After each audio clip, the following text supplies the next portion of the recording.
So ngayon mga idol, Gagawa kami ng saranggola! Opo! From ganito, naging ganito. Gagawa po kami ng saranggola na hindi marunong lumipad. At dahil nga boring na naman kaming magkapatid, ay gumana na naman ang utak namin. Kahit wala namang laman. At sakto nga mga idol, paglabas namin, sobrang lakas nga ng hangin. Kaya naisipan namin na gumawa at magpalipad ng saranggola.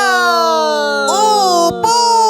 Dahil nung mga bata pa nga kami, sa 10 saranggolang ginawa namin, 11 ang hindi lumipad.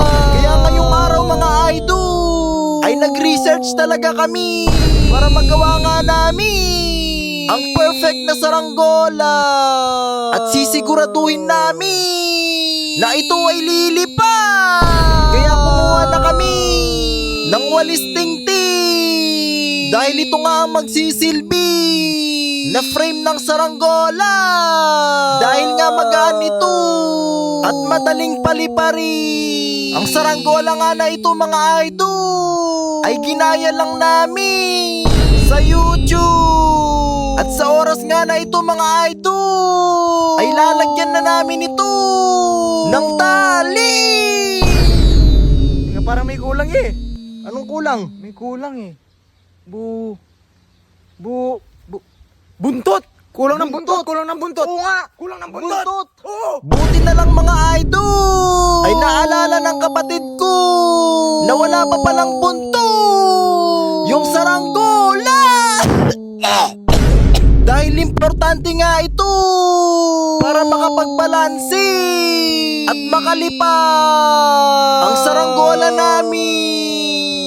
O ngayon mga idol, papalipar na natin ang saranggola! At sa mga oras nga na ito ay nahirapan kami dahil hindi marunong lumipad ang saranggola namin. Pero hindi pa rin kami nawalan ng pag-asa. Dahil sabi nga nila, ang taong may tiyaga, may kaldereta. Ready ka na? 1, 2, 3. At sa pagkakataon nga na ito, ay napalipad na namin ang saranggola. Opo! Tuwang-tuwa nga kami dito. Dahil sa unang pagkakataon nga, ay nakapagpalipad kami ng saranggolang gawa namin. Kaya agad na namin ito itinali sa gitna ng bukid at iniwan. Uwi na mga idol, uwi na kami! Kaya na niya yung sarili niya! At pag uwi nga namin mga idol, ay naupo na lang kami at pinagmasda ang saranggola namin. Opo!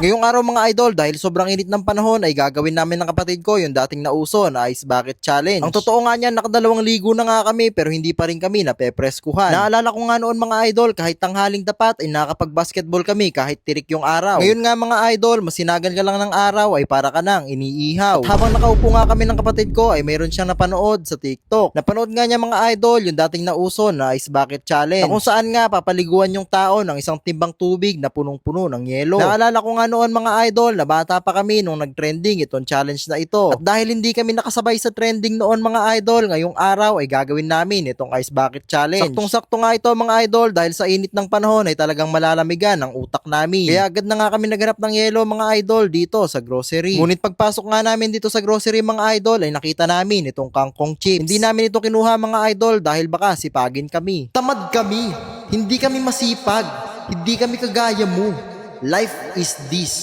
I want this. Dumaan nga rin pala kami mga idol dito sa Korean store. Nagbabaka sakali kasi kami na baka makakita kami ng K-pop dito. Sobrang disappointed nga namin mga idol dahil mga bacon pala yung nasa loob ng Korean store. At dito nga mga idol ay nagtingin na kami ng kapatid ko na mabibilhan namin na manamig na ice tube. 2 bag nga pala ng yelo mga idol yung bibilhin namin dahil nga 2 kaming gagawa ng challenge. Kailangan nga talaga namin magmadali dito mga idol dahil nga sa sobrang init ng panahon ay matutunaw talaga yung yelo. Pero mga idol mas nauna pa yatang natunaw yung utak namin. At pagdating nga namin sa bahay mga idol ay nagmadali na kami para nga kumuha na ng timba na gagamitin namin. Sobrang saya at excited nga namin dito mga idol dahil nga maliligo na kami ng tubig na punong-puno ng yelo. Bali 1 bag pala ng yelo mga idol yung gagamitin namin sa 1 timba ng tubig. At ang una nga palang gagawa ng challenge dito mga idol ay ang siraulong kapatid ko. Hindi nga namin in-expect na magiging ganito pala kalamig yung tubig na gagamitin namin. Yung tipong mapapaso ka talaga mga idol sa lamig ng tubig.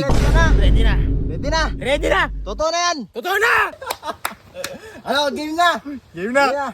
Ilang.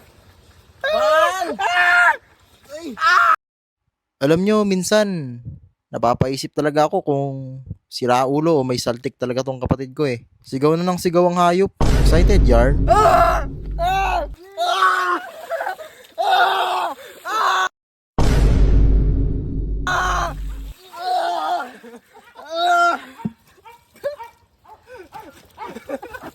Kitang-kita nyo naman mga idol na hindi nga kinaya talaga ng kapatid ko yung challenge namin. Kaya panahon na mga idol para patunayan ko sa kapatid ko na ako talaga ang pinakamalakas sa aming dalawa. Pabawi na ako, boy. Kung ano dyan, pabawi ako. Kaya to! Kaya. Ano? Ready na? Ready na! Ready na? Ready! Ready na? Ready!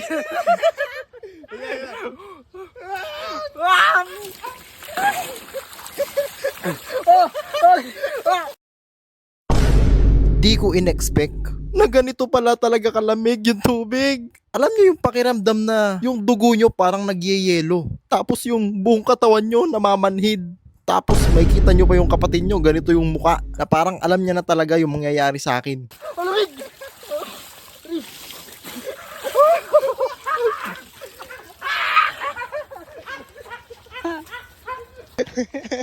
Nag-yelo ka no, boy. Pero daw, may yelo. Parang namamanid yung katawan ko, boy. Hindi namin in-expect mga idol na ganito pala talaga kalamig yung ice bucket challenge na gagawin namin. Mas okay yata mga idol na ginawa na lang naming halo-halo yung yelo na binili namin.